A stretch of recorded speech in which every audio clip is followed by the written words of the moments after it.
Now we're going to apply Newton's second law to problems that have two dimensions or multiple objects.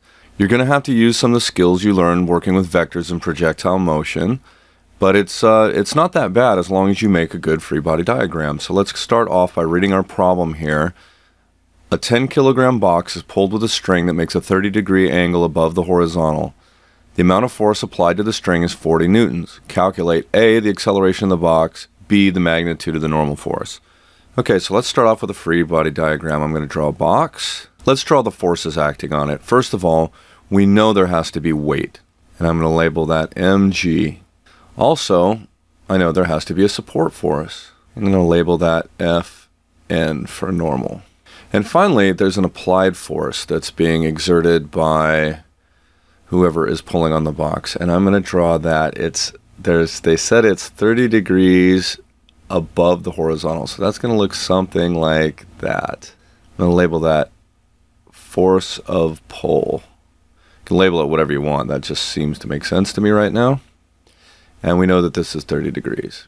Okay, so the secret to this, anytime you have a two-dimensional problem where you have up and down, left and right, and or angled forces, you're going to have to apply Newton's second law twice, once to the x direction and once to the y direction. However, you're also going to have to break down every vector that does not point along one of the axes into its components. So let's start off with that. I'm going to draw a vector that represents the horizontal component of FP, and I'm going to call that FPX. Then I'm going to draw the vertical component and call that FPY. If I look at all my vectors, I've got one pointing up. I've also got another component over here pointing up. I've got one pointing down. In the horizontal direction, the only force I have is this one here. It's the horizontal component of FP.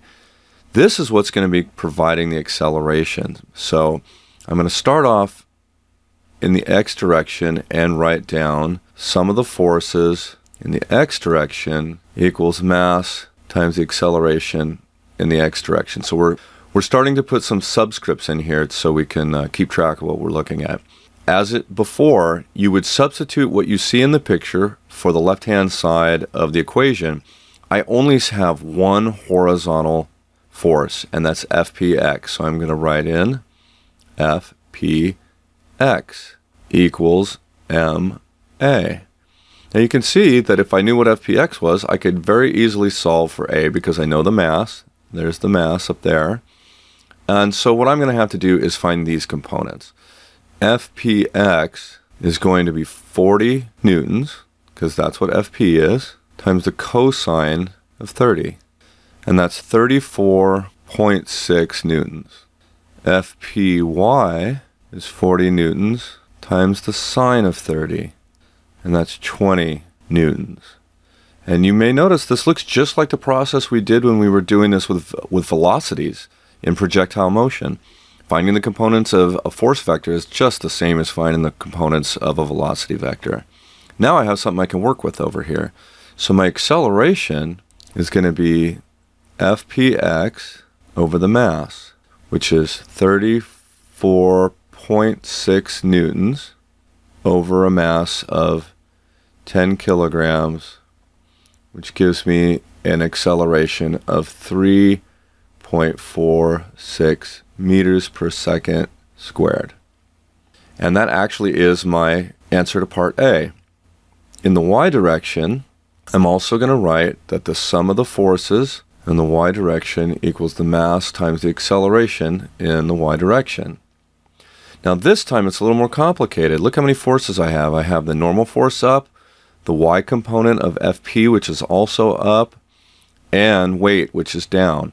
So when I substitute here, it's going to be a little bit longer. It's going to be Fn plus Fpy minus mg equals ma. And again, these are positive because they point up. This is negative because it points down. We're moving to the right. We're accelerating to the right. There is no acceleration in the y direction. What you're going to find in the problems we do in this class, you will never find acceleration in both directions. It'll be one or the other, and sometimes neither. But in this case, it's only in the x direction, not the y direction. So now if I solve for the normal force is going to be equal to mg minus fpy. And let's go ahead and plug numbers in. I've got 10 kilograms times 9.8 meters per second squared plus minus fpy, which is 20 newtons. And that's going to give us a grand total of 78 newtons. And once again, what we're seeing here is that the normal force is not equal to the weight. Because I'm lifting forward and up on the box, that upward lift that I'm giving is making it so the normal force doesn't have to be as big in order to balance out the weight. It's helping out. If I were to pull down on the string, what would change is that now the component of the applied force being down would make the normal force go up because it's going to have to balance out two downward forces. It does make a difference, but the normal force, again, is not always equal to the weight, and that's a very important thing to keep in mind.